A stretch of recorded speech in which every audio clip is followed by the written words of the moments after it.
नमस्कार दोस्तों, सत श्री अकाल। आपका स्वागत है फिर से युवा बूस्टर एकेडमी पे। आशा करता हूँ आप लोगों को पिछली क्लास अच्छे से समझ में आई होगी। तो हमने पिछली क्लास में, आपको याद होगा क्या करवाया था बेटा। तो पिछली क्लास में हम लोगों ने दिल्ली सल्तनत से रिलेटेड एक वंश पढ़ा था जिसका नाम था गुलाम वंश। और उस गुलाम वंश में बेटा कुतुबुद्दीन ऐबक से लेकर इल्तुतमिश के कार्यकाल के बारे में पढ़ा था। उसने क्या क्या काम करवाए वे काम पढ़े थे, और उनके बच्चों के बारे में कुछ जानकारी बताई थी मैंने। और कुछ कोइंस चलाए गए थे किसके द्वारा, इल्तुतमिश के द्वारा वे बातें बताई थी। जैसे इल्तुतमिश की डेथ होती है उसके बाद उसका अगला उत्तराधिकारी, जिसका नाम था क्या, रुकनुद्दीन फिरोज शाह, गद्दी पर बैठता 1236 AD में।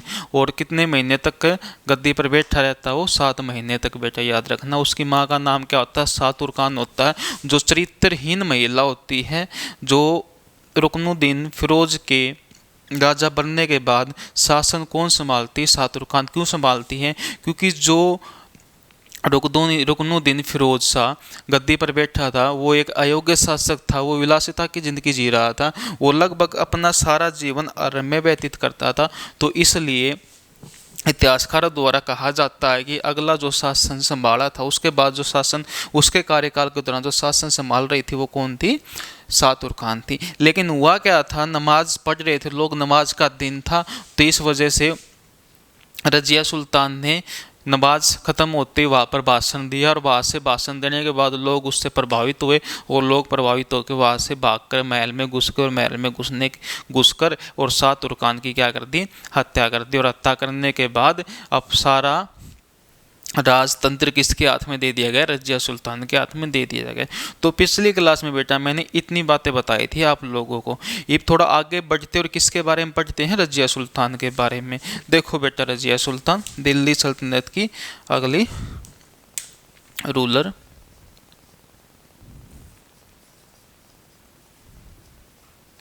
रजिया सुल्तान,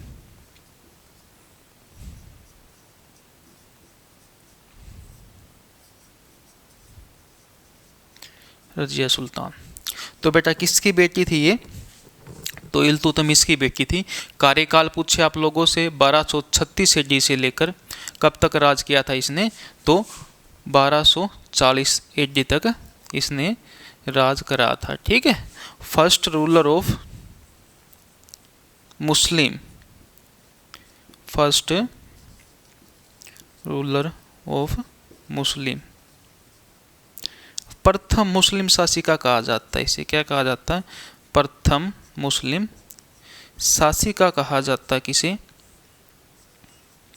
रजिया सुल्तान को।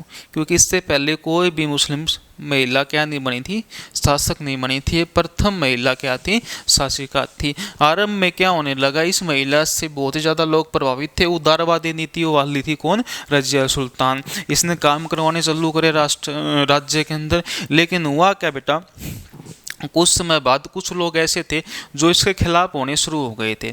क्यों खिलाफ होने शुरू हो गए थे, क्योंकि इसने कुलाहा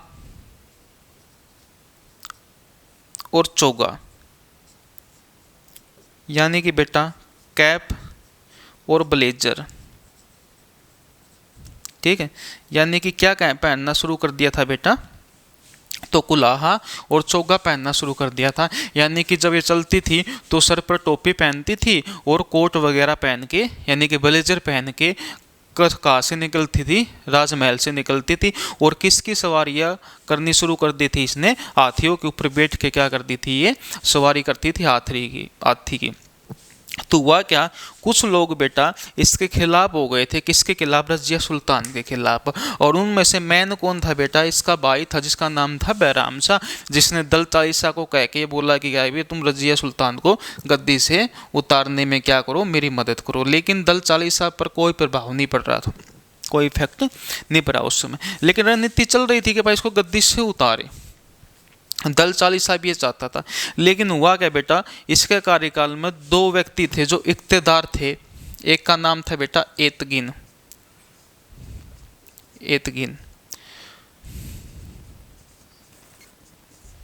जो बेटा बंदाइयों का इख्तियार था। का इक़्तिदार था बेटा? बंदाइयों का। का इक़्तिदार था तो बंदाइयों का था। एक मिनट, का इक़्तिदार था बेटा? बंदाइयों का। तो बंदाइयों का इक़्तिदार कौन था? एतकीन था। और बेटा इसके बाद एक व्यक्ति था जिसका नाम था अल्तूनिया। अल्तूनिया, ये का इक़्तिदार था? आप लोगों से पूछेंगे तो ये का इक़्तिदार था तो एक जगह बेटा तबर हिंद और बठिंडा, कहाँ पर बेटा? पीबी पंजाब के अंदर। तबर हिंद और बठिंडा, ये दो जगह। या का इक़्तिदार कौन? अल्तूनिया। ये दो करैक्टर थे बेटा उस समय में। तो हुआ क्या बेटा, पंजाब के अंदर तबर हिंद के अंदर कौन? अल्तूनिया। एतकीन कहाँ पर? बंदाइयों के अंदर। दो व्यक्ति थे। तो एतकीन ने एक अभियान चलाया जिस अभियान का नाम था बेटा कानाफूसी का अभियान। कानाफूसी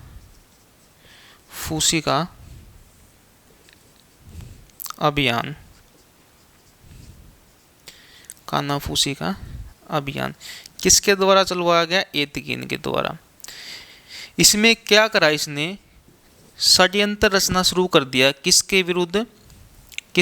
षड्यंत्र रचना शुरू कर दिया? रजिया सुल्तान के खिलाफ।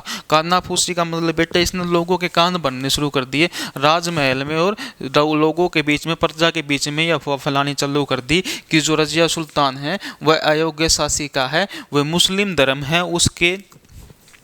उसके जो पिल्लर है उनको मान नहीं रही है, जो व्यवस्थाएं बताई गई है मुस्लिम धर्म में महिलाओं को जिस तरह से रहना चाहिए वो उस तरह से नहीं रह रही है। वो पुरुषों की पोशाक पहन रही है, सर पर टोपी पहनती है और हाथियों की सवारी कर रही है।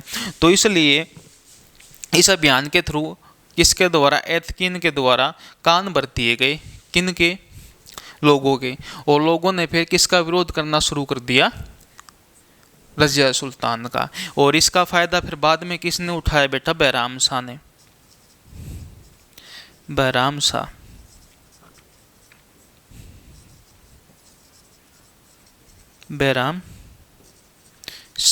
बैराम शाह ने क्या किया बेटा? एक दल था जो मैंने बताया था, दल चालीसा।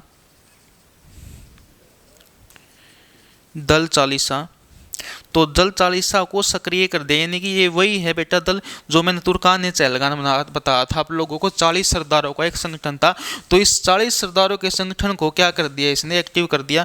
कहा गया कि भाई तुम क्या करना शुरू कर दो? विरोध करना शुरू कर दो। किसका? रजिया सुल्तान का। तो इन्होंने क्या करा? दल चालीसा ने एक व्यक्ति को तैयार करा और इसके भाइयों के साथ मिलकर, उस व्यक्ति का नाम क्या था? अल्तूनिया था। तो अल्तूनिया को कहा कि इन्होंने कि तुमने क्या करना है? किसके खिलाफ विद्रोह करना है? रजिया सुल्तान के विरुद्ध विद्रोह करना है। अगर तू रजिया सुल्तान के विरुद्ध विद्रोह करता है तो तेरे को धन देंगे हम, और प्रांत तेरे को देंगे, और प्रांतों का क्या करेंगे? इक़्तिदार घोषित करेंगे। तो क्या हुआ बेटा? अल्तूनिया ने विद्रोह करना शुरू कर दिया। क्या कर दिया? अल्तूनिया ने विद्रोह करा।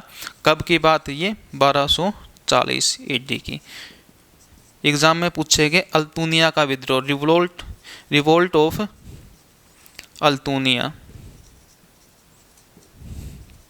अल्तूनिया का विद्रोह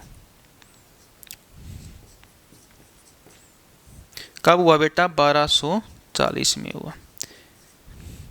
तो इस विद्रोह में क्या हुआ? इस विद्रोह में ये सफल रहा, और इस विद्रोह में सफल रहा कौन? अल्तूनिया। और इसने किसको कैद कर लिया? तो इसको अल्तूनिया ने रजिया सुल्तान को कैद कर लिया, और कैद करके बेटा कहाँ डाल दिया? जेल के अंदर डाल दिया। रजिया सुल्तान को कहाँ डाल दिया? जेल के अंदर डाल दिया गया। किसके द्वारा? तो अल्तूनिया के द्वारा। तो एग्ज़ाम में पूछा जाता है बेटा कि रजिया सुल्तान को किसके द्वारा कैद किया गया था, तो किसके द्वारा कैद किया गया था? अल्तुनिया के द्वारा। तो इसने क्या करा था बेटा कि रजिया सुल्तान को कैद करके किले के अंदर जेल में बंद कर दिया था। और बंद करने के बाद इसे पता चला कि वह बैराम शाह और ताली शाह क्या करने लग रहे, जश्न बनाने लग रहे हैं। किसके लिए जश्न बनाने लग रहे हैं? रजिया सुल्तान को कैद कर लिया गया, किसके द्वारा? अल्तुनिया के द्वारा। लेकिन इनकी बात क्या हुई थी अल्तुनिया के साथ में बेटा कि अगर मैं इस विद्रोह में सफल हो जाता हूँ तो मुझे पैसे भी दोगे तुम लोग, और क्या होगा, तुम मुझे प्रांत वगैरह या कुछ हिस्से का इख्तियार भी बनाओगे। लेकिन ये जश्न की खुशी में बैराम शाह और बेटा दल चालीसा किसको भूल गए? अल्तुनिया को भूल गए। और इस चीज़ से किसको नफरत हो गई? अल्तुनिया को हो गई। और चीज़ का फ़ायदा किसने उठा लिया? रजिया सुल्तान ने उठा लिया, क्योंकि बेटा रजिया सुल्तान क्या थी? बहुत सुंदर रानी थी, ठीक है। और एक मेन कारण ये भी था कि बेटा विद्रोह का, ये मानते हैं, एक व्यक्ति था बेटा, एक व्यक्ति था जिसका नाम था याकूत खा। थोड़ा ध्यान से सुनना, इंटरेस्टिंग स्टोरी के यहाँ पर। क्या नाम था? याकूत खा। ये बेटा एक व्यक्ति था याकूत खा, ठीक है। तो ये क्या होता था? ये एक गुलाम था। और ये गुलाम क्या करता था? जो घोड़ा होता था, जब घोड़े पर राजा चढ़ता था तो अपने हाथों के ऊपर पैर रखवाता था राजा के या फिर किसी रानी के, और उस पैर को पकड़कर कहाँ पर रखता था? रथ पे रखता था या घोड़े के पायदान के अंदर रखता था। लेकिन हुआ क्या, ये माना जाता है इतिहासकार द्वारा, याकूत खा के साथ रजिया सुल्तान के प्रेम के संबंध क्या हो गए थे? सक्रिय हो गए थे। लोगों को पता चल गया था कि याकूत खा और रजिया सुल्तान के बीच में क्या चल रही बेटा? एक लव स्टोरी चल रही। बेटा एक फिल्म भी है मामालनी की, रजिया सुल्तान के नाम से यूट्यूब पे मिल जाएगी आप लोगों को। उसमें देखोगे आप, रजिया सुल्तान, मामालनी क्या बनी हुई है? रजिया सुल्तान बनी हुई है, और जो याकूत खा है वो धर्मेंद्र बना हुआ है। ये एक अफ्रीकन व्यक्ति था, बहुत ज़्यादा काला था, ठीक है। तो रजिया सुल्तान ने क्या करा? इस व्यक्ति को, किसको? याकूत खा को क्या पोस्ट दे दी? आमिर आखुर की पोस्ट दे दी। आमिर आखुर, आमिर आखुर की पोस्ट किसे दे दी गई? आमिर आखुर की पोस्ट किसे मिली बेटा? तो याकूत खा को मिली। और ये क्या था बेटा? गुलाम था। और कौन सी पोस्ट मिल गई इसे? एक सर्वोच्च पोस्ट मिल गई। इसे अस्तबल का प्रधान बोलते थे बेटा, अस्तबल, अस्तबल का प्रधान। यानी कि जो बेटा घोड़े होते हैं उसका प्रधान होता था अस्तबल का, ठीक है, जिसे क्या बोला जाता था? आमिर आखुर। तो कुछ ये भी कारण माना जाता है कि भाई एक गुलाम से इसे मोहब्बत हो गई थी, एक गुलाम के साथ इसके संबंध बन गए थे मोहब्बत के, इसलिए क्या हो गए थे? दल चालीसा और लोग प्रजा के बीच में क्या हो गई थी? रजिया सुल्तान की लोकप्रियता कम हो गई थी। इसी वजह से विद्रोह होने शुरू हो गए थे राज्य के अंदर, किसके खिलाफ? रजिया सुल्तान के खिलाफ। और इसका फायदा फिर इसके भाइयों ने और दल चालीसा द्वारा उठा लिया गया। तो दल चालीसा 40 अमीरों का एक संगठन होता था, जिसे तुर्कान चहलगान नाम से जाना जाता था। और ये इसका निर्माण किसने करा था बेटा? तो इसका निर्माण तुम्हें भली भांति पता है, इल्तुतमिश द्वारा किया गया था। अब रजिया सुल्तान को कैद कर लिया गया और अल्तुनिया को कुछ नहीं मिला, ठीक है, बदले में। तो रजिया सुल्तान बेटा बहुत सुंदर थी। रजिया सुल्तान ने के पास आया अल्तुनिया, अल्तुनिया को देखते ही रजिया सुल्तान गाना गाती, ऐसे मत देखो मुझको, तुम्हें बाहों में बसा लूँगी, ठीक है, तो मोहब्बत कर लूँगी मैं तुमसे। तो ये बात किसने बोली? रजिया सुल्तान ने, ठीक है। तो हुआ क्या, रजिया सुल्तान और अल्तुनिया के बीच में क्या होती हैं? बातें होती हैं। और बात होने के बाद ये कहते हैं दोनों आपस में शादी कर लेते हैं, अल्तुनिया और रजिया सुल्तान। रजिया कहती है कि हम दोनों क्या कर लेते हैं? शादी कर लेते हैं। और तेरा फ़ायदा उठाया किसने? मेरे भाइयों ने, दल चालीसा ने मिलके किसका फ़ायदा उठा लिया? अल्तुनिया ने, अल्तुनिया का। कौन बोली? रजिया सुल्तान बोली ये बातें अल्तुनिया को। अल्तुनिया ने मान ली रजिया सुल्तान की बात, क्योंकि व्यक्ति संवेदनशील होता है भाई। इतिहास में देख लो या भी देख लो, महिला हो सामने पिंगल जाता बेचारा, ठीक है। तो ये भी पिंगल गया, शादी कर ली किससे? रजिया सुल्तान से। अब शादी करने के बाद हुआ क्या, दोनों ने मिलकर कहाँ पर चढ़ाई कर दी, किसके खिलाफ चढ़ाई कर दी, बैराम शाह और दल चालीसा के खिलाफ। दोनों मिलकर शादी करके 1240 में कहा दिल्ली पहुंचना शुरू कर दिया, चलना शुरू कर दिया बठिंडा से। और जैसे ही रास्ते में कैथल पहुंचे, कहाँ पर पहुंचे बेटा, कैथल पहुंचे। कहाँ पर, 1240 में कहाँ पहुंचे, कैथल, कैथल हरियाणा के अंदर है। वहाँ पर ये बोला जाता है इतिहासकारों द्वारा, बैराम शाह के द्वारा डाकुओं को भेजकर रजिया सुल्तान और अल्तुनिया की हत्या करवा दी गई। किसके द्वारा, बैराम शाह के द्वारा। तब ये कहावत फेमस हो गई, तो रजिया फंस गई डाकुओं में। तो रजिया कहाँ फंस गई थी, डाकुओं में फंस गई थी, कहाँ, कैथल में। और इतिहासकार कहते हैं कि ये डाकू कौन थे, 40 के 40 सरदार थे, दल चालीसा के ही व्यक्ति माना जाता। और इसका बेटा टॉम पूछेगा आपसे, तो मकबरा कहाँ पर है, तो मकबरा भी याद रखना बेटा, कैथल के अंदर ही है। कहाँ पर है, कैथल के अंदर ही है मकबरा, किसका, रजिया सुल्तान का। अब एक क्वेश्चन ये बनेगा बेटा यहाँ से कि रजिया सुल्तान जिस किले में कैद की गई थी, जिस किले में कैद की गई थी, फोर्ट में कैद की गई थी, उस किले का नाम क्या था, किला ए मुबारक। क्या नाम था बेटा उसका, किला ए मुबारक, किला ए मुबारक नाम था, याद रखना, किला ए मुबारक। कहाँ पर बेटा, तो बठिंडा के अंदर, किला ए मुबारक। ठीक है, तो इस किले में कैद की गई थी कौन, रजिया सुल्तान, किसके द्वारा, अल्तुनिया के द्वारा। तो एक बार बेटा इतना उतार लो अच्छे से, फिर आगे बढ़ते हैं। देखो उतारो एक बार।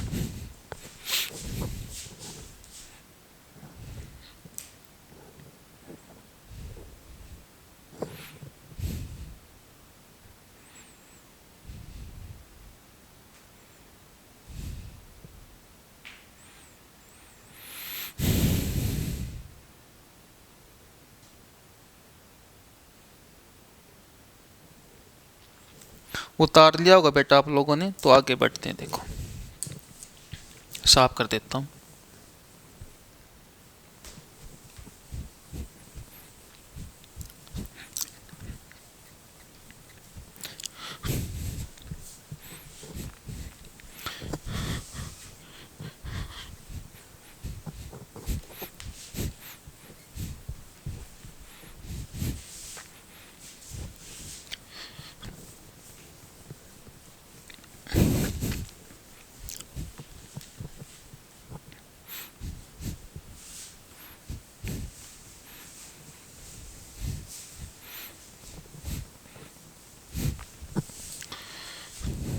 आगे देखो बेटा, इसके बाद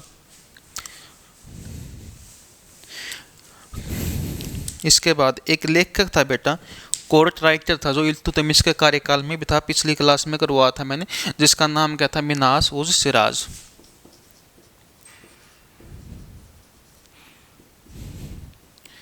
मिनास उज सिराज,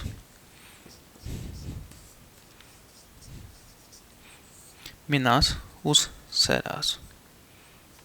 इसने एक बात बोली थी बेटा रजिया सुल्तान के बारे में, जो बहुत प्रसिद्ध है। क्या बात बोली थी, बात ये थी कि रजिया का महिला होना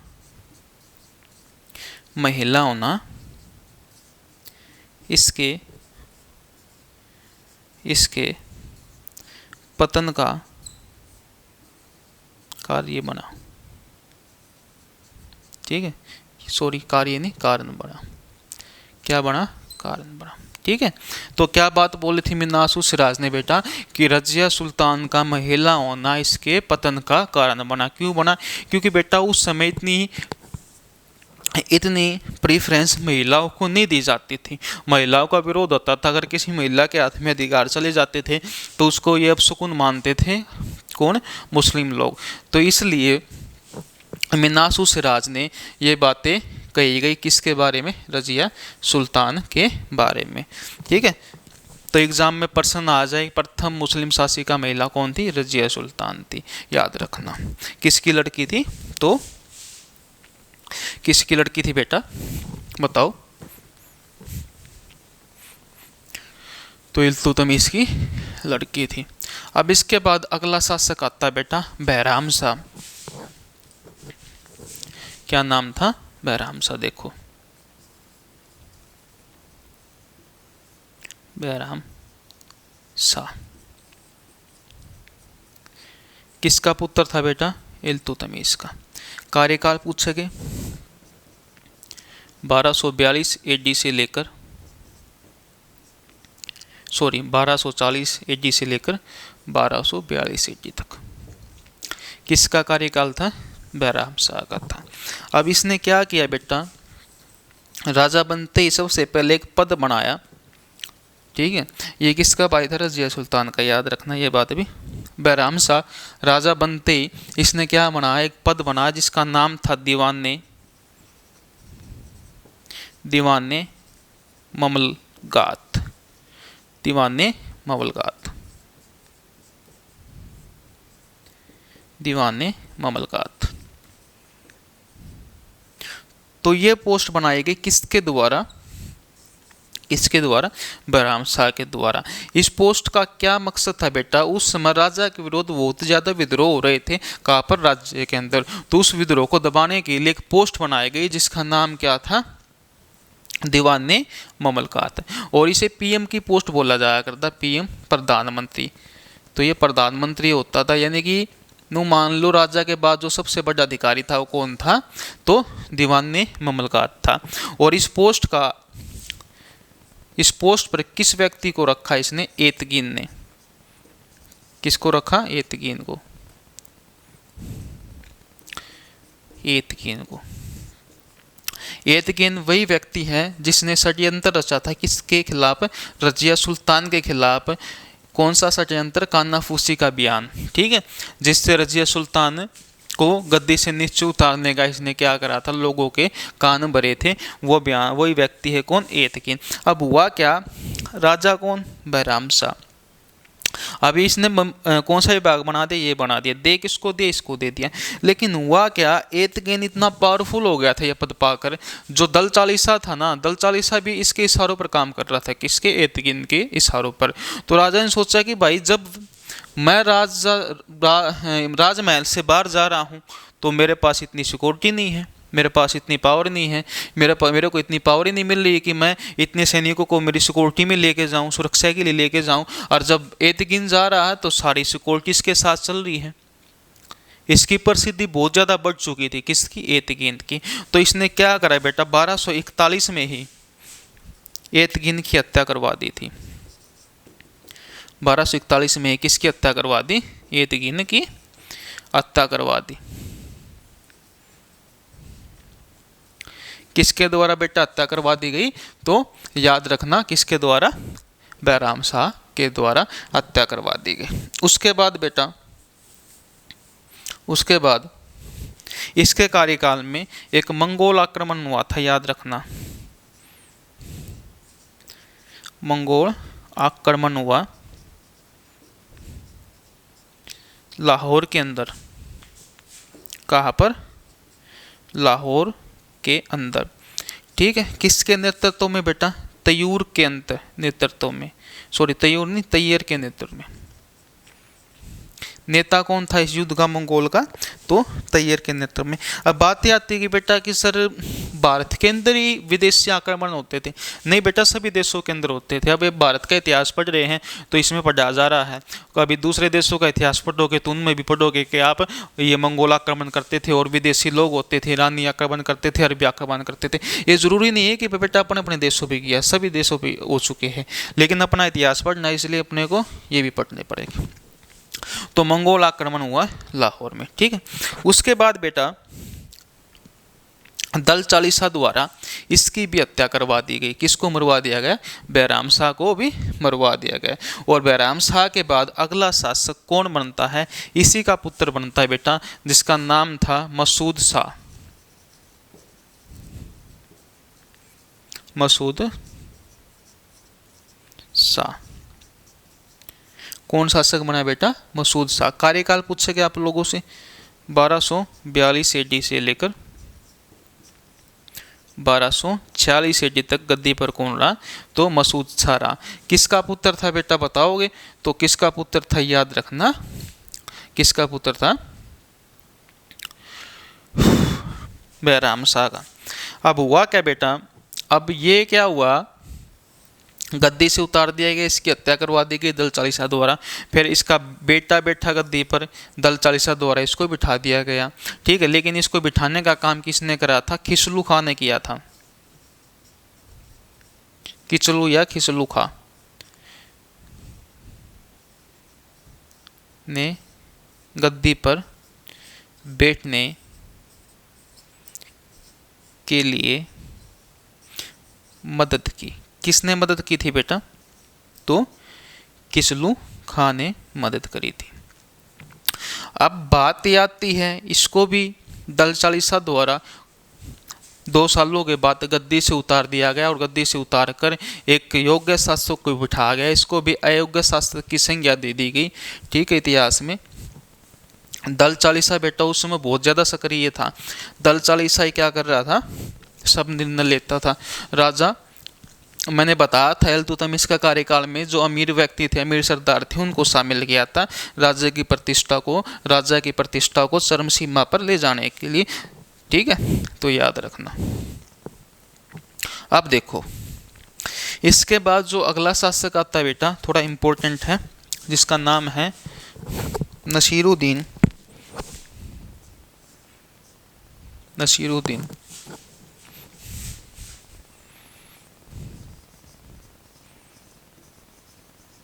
नसीरुद्दीन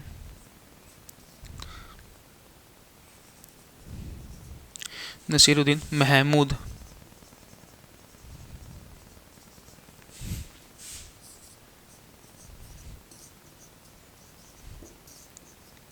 नसीरुद्दीन महमूद। कार्यकाल पूछे बेटा 1246 AD से लेकर कब तक? 1266 AD तक। बेटा एग्जाम में याद रखना, क्या याद रखना? ये इल्तुतमिश का पुत्र था। इल्तुतमिश का पुत्र था, सन ऑफ इल्तुतमिश।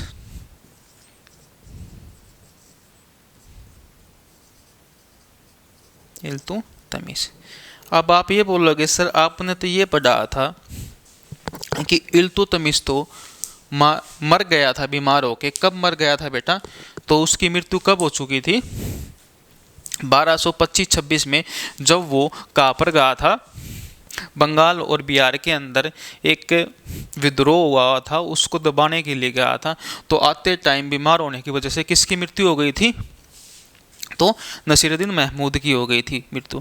तो हुआ क्या, उसकी मृत्यु होने के बाद उसके पिता ने उसका मकबरा बनवाया था, सुल्तानगढ़ी का मकबरा। आपने तो ये बात बोली थी, लेकिन हुआ क्या था बेटा, उसका बेटा मर गया था, लेकिन उसकी जो बीवी थी, पत्नी थी किसकी? नसीरुद्दीन महमूद की, वो पेट से थी। ठीक है, गर्भवती थी, और गर्भवती थी तो इल्तुतमिश का थोड़ा विशेष लगाव था किससे? नसीरुद्दीन से। तो उसने पहले ही घोषणा कर दी थी पैदा होने से पहले ही कि जो नसीरुद्दीन महमूद का जो पुत्र होगा वही, उसी का नाम क्या होगा? नसीरुद्दीन महमूद होगा। और इससे कोई भी नसीरुद्दीन महमूद का पुत्र ना कह के मेरा पुत्र कहेगा। यानी कि इल्तुतमिश ने अपने पोते को अपना पुत्र कहा, क्योंकि उसका क्या था? अपने पुत्र के प्रति विशेष लगाव था। इसलिए ये भी माना जाता है कि कुछ इतिहासकारों में नाम सेम होने की वजह से, ये थोड़ी ही कंट्रोवर्सी होने की वजह से थोड़ा लिखते समय क्या हो गई? गलतियाँ हो गई। ठीक है, तो आप दोनों को याद रखनी ये चीज़, मैंने स्टोरी बता दी है क्या है, क्यों इसको इल्तुतमिश का पुत्र कहा जाता है। इसके कार्यकाल में बेटा एक व्यक्ति था जो वजीर बनाया गया था। वजीर बनाया गया था, क्या बनाया गया था? वजीर, जिसका नाम था बेटा बलबन। ठीक है, बलबन थोड़ा सियाना आदमी था बेटा। दिमाग से बहुत सियाना था, लेकिन हाइट कम थी, शक्ल से बहुत ज़्यादा क्या था, बदसूरत था। बदसूरत होने की वजह से इसको बचपन से लेकर यानी कि वजीर बनने से और राजा बनने तक क्या देखना पड़ा था, बहुत ज़्यादा परिश्रम देखना पड़ा था, हर एक चीज़ का सामना करना पड़ा था। इसलिए इसको समझ में आ गई थी कि बात कि भाई कैसे राजनीति करनी, कैसे राजा बनना पड़ेगा, क्या क्या करना पड़ेगा, कैसे पापड़ बेलने पड़ेगी। तो इसने क्या करा था, अपनी पुत्री की शादी, किसकी शादी, पुत्री की शादी, अपनी पुत्री की शादी किससे करवा दी थी, नसीरुद्दीन महमूद से करवा दी थी। ठीक है, और नसीरुद्दीन महमूद से करवाने के बाद इसने बलबन को एक उपाधि दी थी उलुग खां की, उलुग खां। तो एग्जाम में पूछा जाता है नसीरुद्दीन महमूद द्वारा उलुग खां की उपाधि किसे दी गई थी, तो बलबन को दी गई थी, याद रखना। ठीक, ये अपना शासन शांत प्रिय तरीके से व्यतीत करता है नसीरुद्दीन, और 1266 में बलबन की नीतियों के कारण मारा जाता है कौन, नसीरुद्दीन। तो इसकी मृत्यु कब हो जाती है, 1266 में हो जाती है, और 1266 में इसकी मृत्यु होते ही बलबन अपना वंश शुरू कर देता है। इसके बाद जो अगला क्या आता है, शासक आता है, वो कौन आता है, बलबन आता है। तो 3 गुलाम बताए बेटा मैंने, एक तो बताया था बेटा ऐबक, क्या बताया था, ऐबक, क्या बताया, ऐबक। दूसरा कौन बताया बेटा, इल्तुतमिश, दूसरा गुलाम। तीसरा बेटा कौन बताया था, बलबन। 3 मैन क्या थे, शासक थे, ठीक है, जो कौन से वंश के, गुलाम वंश के, ठीक, गुलाम डायनेस्टी के। इसमें इल्तुतमिश को एक नाम से पुकारा जाता, वंश के नाम से ही संज्ञा दी जाती। इसे गुलामों का गुलाम भी कहा जाता है। क्यों कहा जाता गुलामों का गुलाम बेटा, क्यों कहा जाता है, जो ऐबक था बेटा वो किसका गुलाम था, गोरी का गुलाम था, और गोरी का गुलाम कौन था, इल्तुतमिश था। तो यानी कि गुलामों का गुलाम कौन, इल्तुतमिश, यानी कि उसका गुलाम है, और उसका गुलाम कौन, इल्तुतमिश, इसलिए इसको गुलामों के गुलाम की उपाधि भी दी जाती थी। तो अगला शासक कौन बनता, बलबन बनता। ये भी एक गुलाम पर भर्ती हुआ था। मैंने बताया था ये घोड़ों की जो लीद होती है, जो गोबर होता है, उसको उठाने के लिए भर्ती किया गया था कौन, बलबन। और बलबन गुलाम से सैनिक बनता है, और सैनिक से क्या बनता है बेटा, सेनापति बनता, सेनापति से क्या बनता, वजीर बनता है, और वजीर के बाद क्या बनता है बेटा, राजा बनता है। कई पोस्टों के अंदर से आता है, या मीर आखुर की पोस्ट भी मिलती है इसको बीच में, ठीक है। तो नीचे से लेकर ऊपर तक कौन बढ़ता है, बलबन बढ़ता। एक बार इतना उतारो, फिर बलबन के बारे में पढ़ेंगे साफ करके इसको।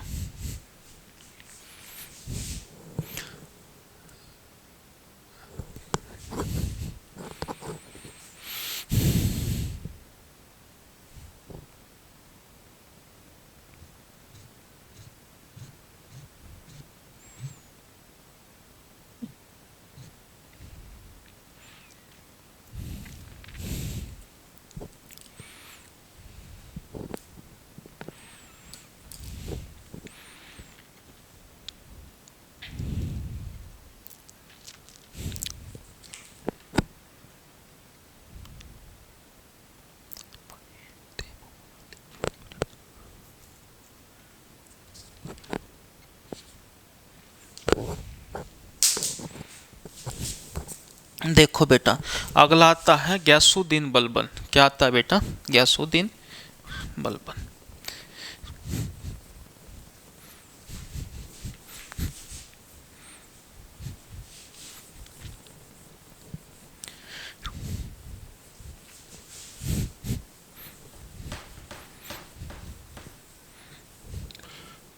देखो गयासुद्दीन बलबन,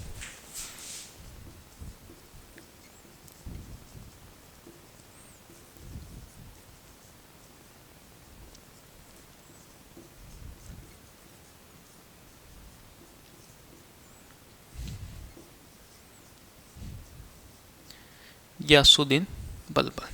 कार्यकाल पूछे आप लोगों से बेटा, तो याद रखना 1266 AD से लेकर 1287 AD तक कौन रहा था, गयासुद्दीन बलबन रहा था, ठीक है। तो बेटा इसने राजा बनते ही सबसे पहला काम क्या किया, सबसे पहला काम क्या किया इसने, दल चालीसा को खत्म किया। क्या करा, अबोलिस्ट, अबोलिस्ट दल चालीसा, दल चालीसा का अंत किया, दल चालीसा का अंत किसने करा, किसके द्वारा किया गया बेटा, तो बलबन द्वारा किया गया। ठीक है, एक विभाग बनाया था इसने, बरीदे ममालिक, ये एक विभाग था जो इसे गुप्तचर विभाग बोलते थे। क्या बोलते थे, गुप्तचर विभाग बोलते थे। इस गुप्तचर विभाग को बनाने का मेन मकसद क्या था कि दल चालीसा का क्या किया जाए, अंत किया जाए। ठीक है, तो बरीदे ममालिक गुप्तचर विभाग बनाया गया, किसके द्वारा, गयासुद्दीन बलबन के द्वारा, ताकि इसका क्या किया जाए, अंत किया जाए दल चालीसा का। क्योंकि बलबन समझ गया था पीछे से जो इल्तुतमिश के कार्यकाल में जो दल चालीसा था उस समय जो सक्रिय था, उस समय जो राजा को हेल्प मिलती थी दल चालीसा से, वो बहुत बढ़िया था। लेकिन वो क्या चुका था, ये जो दल चालीसा था ये क्या हो चुका था, बहुत ज़्यादा सक्रिय हो चुका था। ये क्या करता था, किसी राजा को उतार देता था और किसी नए राजा को बिठा देता था। अपने राज्य में क्या करवा देता था, विद्रोह करवा देता था, किसके खिलाफ, राजा के खिलाफ। इसलिए इसको समझ में आ गई थी अगर ये राज्य के अंदर है तो आगे समस्या पैदा हो सकती है। क्योंकि इस दल चालीसा के अंदर से एक व्यक्ति कौन था, बलबन भी था। क्योंकि बलबन भी इसके अंदर इनके अमीरों में शामिल हो चुका था। ठीक है, गुलाम से भर्ती होता होता इसका भी एक व्यक्ति बन चुका था, कौन, बलबन। तो बलबन ने इसका सबसे पहले अंत करवाया। फिर उसके बाद राज्य में दो नीतियां चलाई बेटा, एक थी सिजदा, क्या नाम था, सिजदा, सिजदा। दूसरी चलाई बेटा पाबोस,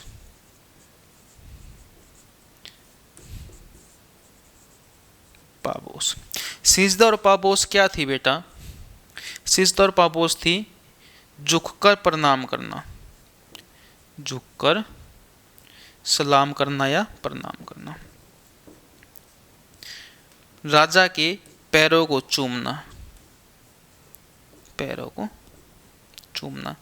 यानी कि बेटा झुककर, अगर किसी राजा को भी जब भी राजा टप रहा है, कहाँ से, प्रजा के बीच से या राज दरबार से, तो राजा को झुककर प्रणाम करना पड़ेगा, उसको सिजदा कहा गया। ठीक है, और क्या किया गया, अगर किसी को राज दरबार में किसी व्यक्ति को, ठीक है, जो राज दरबार से अलग व्यक्ति है, अन्य व्यक्ति है, कोई भी व्यक्ति है, अगर उसको राजा से मिलना है कोई विशेष कार्य के लिए या किसी भी कार्य के लिए, सामान्य कार्य के लिए, तो उससे आके सलाम करके उसके पैरों को चूमना पड़ेगा। उसको क्या बोला गया, पाबोस बोला गया।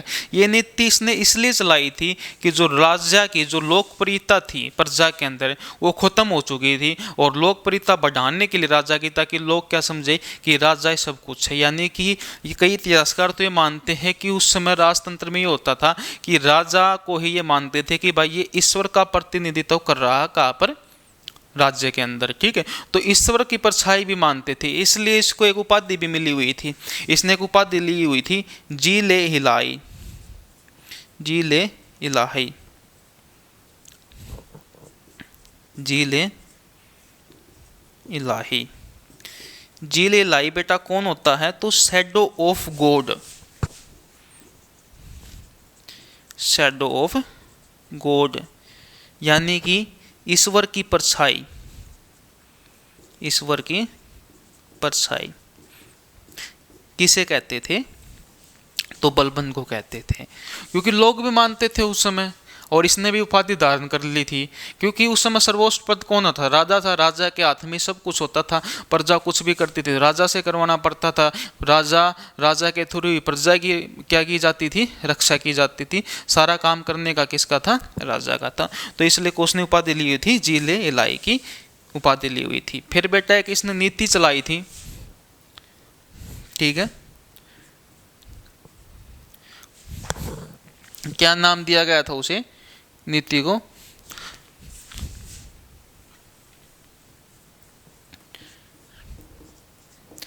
आयरन और ब्लड,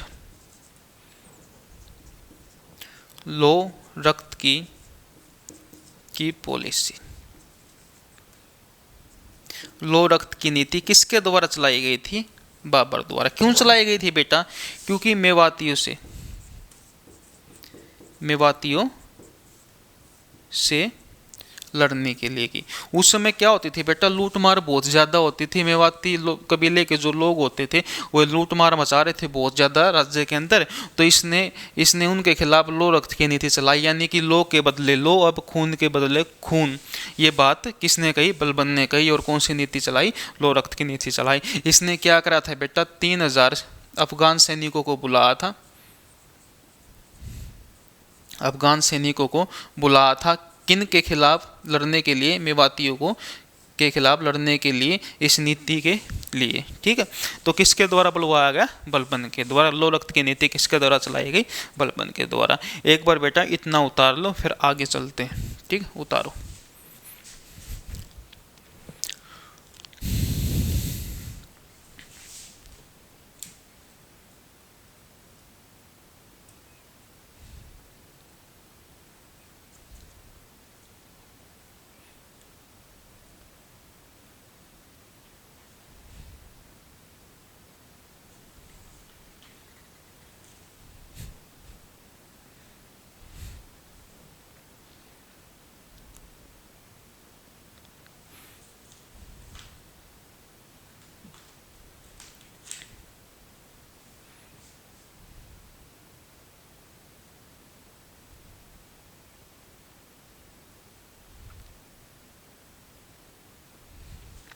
देखो बेटा आगे चलते हैं। इसके बाद देखो,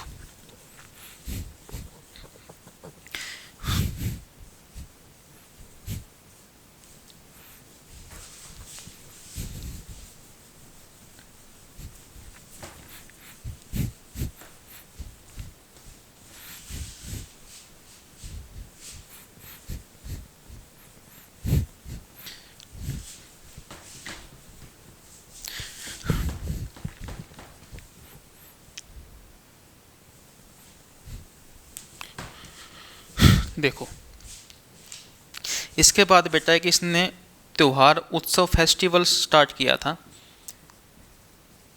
फेस्टिवल, त्योहार शुरू किया था बेटा, जिसे नवरोज का त्योहार कहा गया।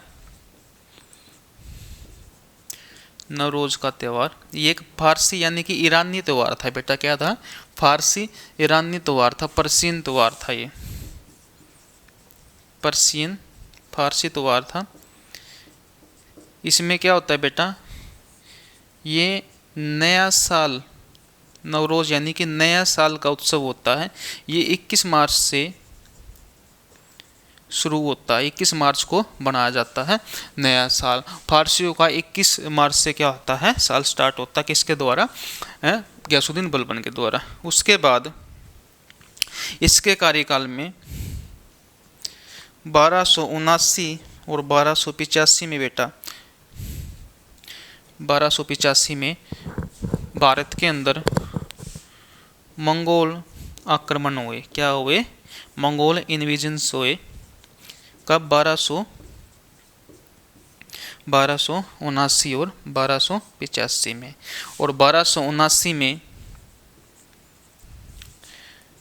बंगाल में विद्रोह हुआ। बंगाल में विद्रोह हुआ।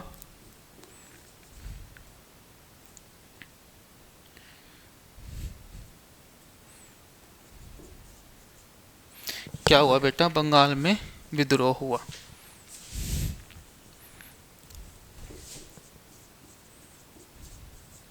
बंगाल में विद्रोह हुआ तुगरिल खां के नेतृत्व में। तुगरिल खां के नेतृत्व में कहाँ पर विद्रोह हुआ बेटा? तो बंगाल के अंदर 1279 में। और फिर 1287 में ये माना जाता है कि बेटा 1287 में मंगोल आक्रमण में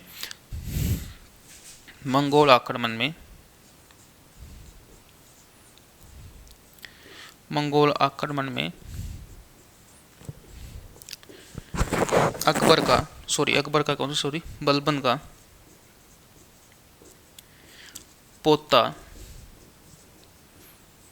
महमूद मारा गया। महमूद मारा गया। तो एग्जाम में पूछ ले कौन से मंगोल आक्रमण में बलबन का पोता महमूद मारा गया था, तो 1287 में आक्रमण में तो कौन मारा गया था? महमूद मारा गया था मंगोलियों द्वारा। 1279-85 में मंगोल आक्रमण हुआ 2 बार, ठीक है। 79 में साथ में ही बंगाल में विद्रोह हुआ तुगरिल खां के नेतृत्व में। फिर क्या हुआ? 1287 में फिर आक्रमण हुआ जिसमें बलबन का पोता महमूद मारा गया, ठीक है। फिर इसने क्या करा? एक विभाग बनाया जिसका नाम था दीवाने अर्ज। दीवाने अर्ज एक सैनिक विभाग था बेटा। कैसा विभाग था? सैन्य विभाग था। सैन्य विभाग था, ठीक है। यानी कि जैसे बेटा आज के टाइम पे अपने आर्मी कैंट होते हैं ना, ऐसे दुर्ग बना दिए इसने, ठीक है, दुर्ग टाइप के। और दुर्ग बना के उस संगठन को, उस विभाग को क्या नाम दे दिया ना? सैन्य विभाग। यानी कि विभाग क्या बनाता था? दुर्ग बना देता था। जहाँ जहाँ पर भी कॉन्ट्रोवर्सी होती थी वहाँ पर आर्मी टाइप के कैंट बना के छोड़ देते थे सैनिकों के। तो सैन्य विभाग कौन सा था? दीवाने अर्ज। किन के खिलाफ? मंगोल आक्रमण से निपटने के लिए। किसके द्वारा बनाए गए? तो बलबन के द्वारा बनाए गए। कौन से? ये। अब हुआ क्या बेटा? बलबन 1287 में मंगोल आक्रमण हुआ जिसमें किसका पुत्र मारा गया? बलबन, सॉरी पुत्र नहीं, पोता मारा गया महमूद का। उसके बाद बलबन की भी मृत्यु 1287 में हो गई, ठीक है। कब हुई? 1287 में किसकी मृत्यु हो गई? बलबन की मृत्यु हो गई, ठीक है।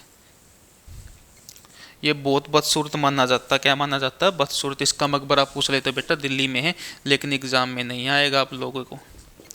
अभी तक तो नहीं आया किसी एग्जाम में, ठीक है। तो मकबरा कहाँ पर? दिल्ली में। अब इसके बाद अगला शासक आता है जो बलबन का पोता होता है। जो पोता गद्दी पर बैठता है, एग्जाम में क्या होता? जब ये गद्दी पर बैठता तो सबसे जब ये बात आती कि भाई इसकी मृत्यु का समय पास में था, तो ये सबसे पहले अपने पुत्र से मिलने गया जो जिसका नाम था बुगारा खां। तो बुगारा खां के पास जाता है कौन? गयासुद्दीन बलबन मिलने। तो बुगारा खां के पास पूछा, तो बुगारा खां थोड़ा डरपोक टाइप का व्यक्ति था। तो बुगारा खां ने कहा कि मैं राजा नहीं बनूंगा। क्या नहीं बनूंगा? राजा नहीं बनूंगा। तो गयासुद्दीन बलबन द्वारा अपने पोते को गद्दी पर बिठाया गया जिसका नाम क्या था? कैमूर्स था। कौन था? कैमूर्स। कैमूर्स था या बेटा केकुबाद था? बताओ बताओ। तो अगला शासक कौन बनता है बेटा? इसके बाद गद्दी पर कौन बैठता है? तो केकुबाद बैठता है, ठीक है। इसका पोता केकुबाद। केकुबाद गद्दी पर बैठा 1287 में, ठीक है।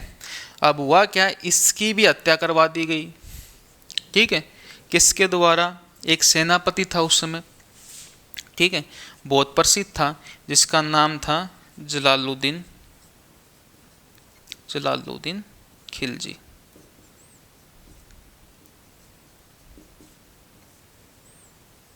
ठीक है।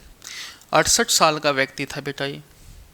68 से 70 साल इसकी उम्र बताते इतिहासकार। कई किताबों में बेटा इसकी 70 मिलेगी, किसी की 68 मिलेगी।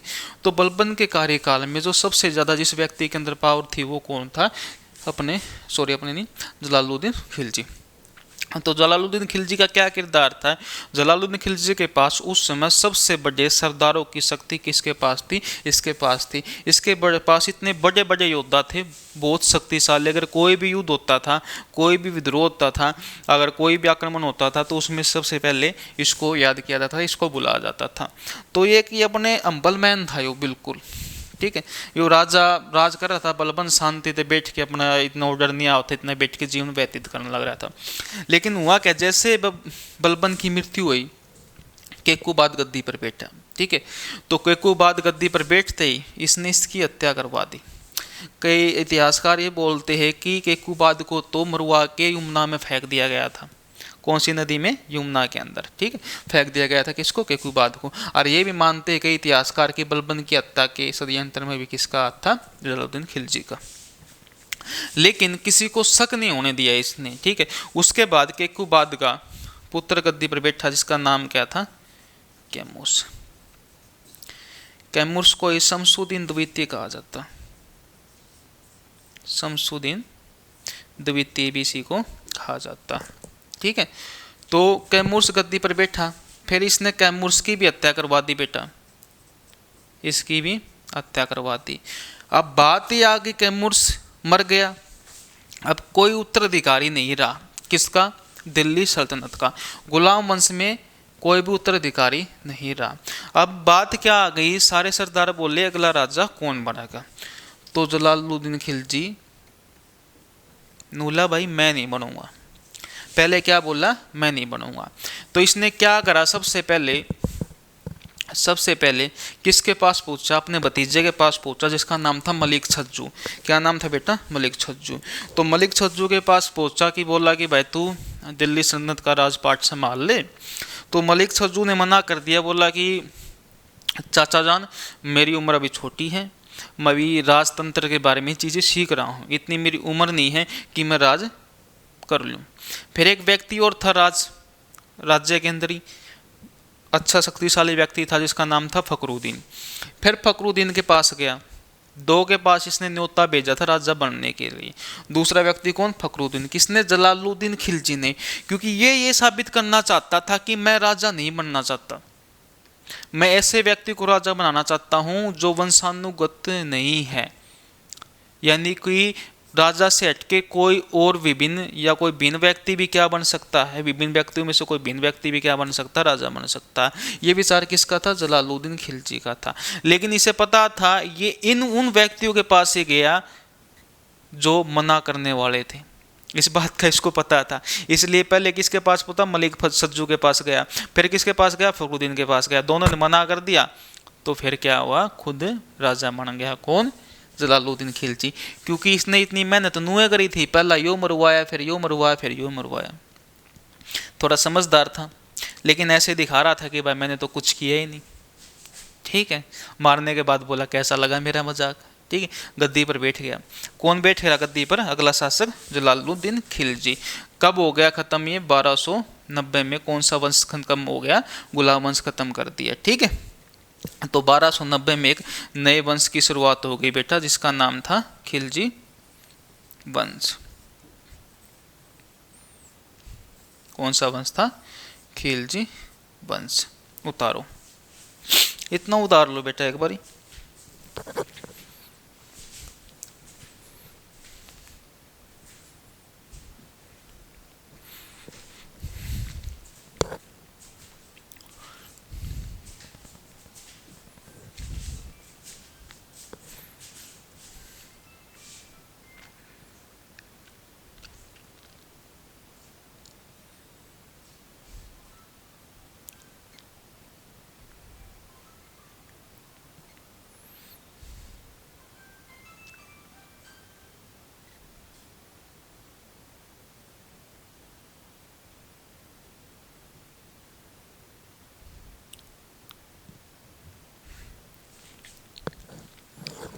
चलो,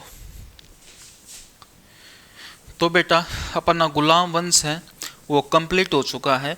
जो अगला वंश है वो है बेटा खिलजी वंश, जिसमें हम जलालुद्दीन खिलजी और अलाउद्दीन खिलजी और मुबारक शाह खिलजी तीन मुख्य करैक्टरों के बारे में पढ़ेंगे।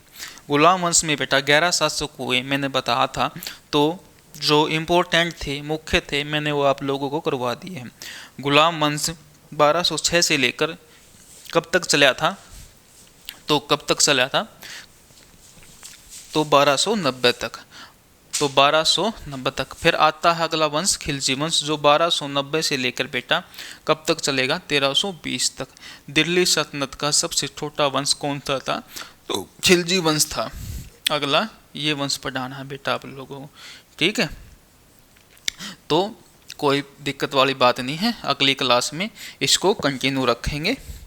और आपका किसी प्रकार का भी डाउट आता है तो आप लोग कमेंट बॉक्स में या फिर अपने टेलीग्राम चैनल पे, आप लोगों को पता है एकेडमी का अपना युवा बूस्टर एकेडमी, ठीक है। और मेरा आपको पता है हिस्ट्री बाय शिवम सर, वहाँ पर भेज सकते हो आप, ठीक है। किसी भी प्रकार का डाउट है, कोई भी प्रॉब्लम है, आप शेयर कर सकते हो मेरे साथ, ठीक है। अब एक अच्छी सी शायरी सुना देता हूँ। अच्छी चाय पे, मैं थोड़ी चाय ज़्यादा पीता हूँ तो चाय पे सुना देता हूँ, सुनो। कि मेरी ज़िंदगी के हर पन्ने को तुम्हें बारीकी से समझाऊंगा, मेरी ज़िंदगी के हर पन्ने को तुम्हें बारीकी से समझाऊंगा, आओ कभी मेरे घर तुम्हें अपने हाथ की चाय पिलाऊंगा, ठीक है।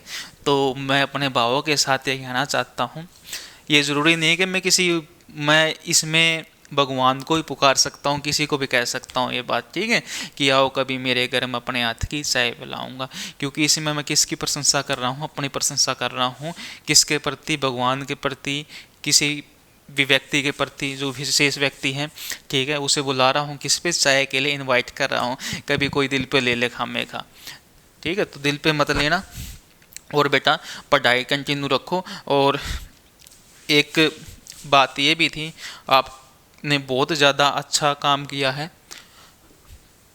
युवा बूस्टर फैमिली के 1K यानी कि 1000 सब्सक्राइबर बेटा पूरे हो चुके हैं, ठीक है। तो ज़्यादा से ज़्यादा बेटा चैनल को क्या करो? शेयर करो, ज़्यादा से ज़्यादा सब्सक्राइब करो, लाइक करो, ठीक है, ताकि जो इच्छुक बच्चे हैं उनको भी सहायता मिल सके। जो पढ़ने की इच्छुक है, जिन्हें गवर्नमेंट जॉब लगना है, उनके लिए ज़रूरी है क्या? ये वाली चीज़ें इनको शेयर करोगे तो क्या होगा? आपका ही फ़ायदा होगा, उन बच्चों का ही फ़ायदा होगा। क्योंकि ये बेटा फ्री प्लेटफॉर्म है, कोई भी बच्चा इसको पढ़ सकता आराम से, इसकी कोई भी फीस नहीं है। सभी टीचर आएंगे बेटा। अब आने वाले समय में क्या हम बैच बढ़ा रहे हैं एसएससी जीडी का, या फिर एसएससी सीजिल वगैरह का, या एचएससी की हरियाणा पुलिस की वैकेंसी अभी फॉर्म भरने स्टार्ट नहीं हुए हैं। अगर हरियाणा पुलिस की वैकेंसी स्टार्ट होती है फॉर्म भरने वगैरह, तो हम उसका भी बैच तैयार कर रहे हैं। अभी उसका बैच तैयार करने के बाद आप लोगों को सूचना दे दी जाएगी, ग्रुप के थ्रू या फिर चैनल के थ्रू आप लोगों को इन्फॉर्मेशन मिल जाएगी। लेकिन बात यह है कि बेटा आप जुड़े रहो जब तक आप जॉब नहीं लग जाते। कहाँ पर? युवा बूस्टर एकेडमी से बेटा। और किसी भी क्यूरी पूछनी है तो मैंने आपको बता दिया है। तो आज के लिए बेटा इतना ही, और अगली क्लास में कंटिन्यू करेंगे। तो ऑल द बेस्ट आपके भविष्य के लिए।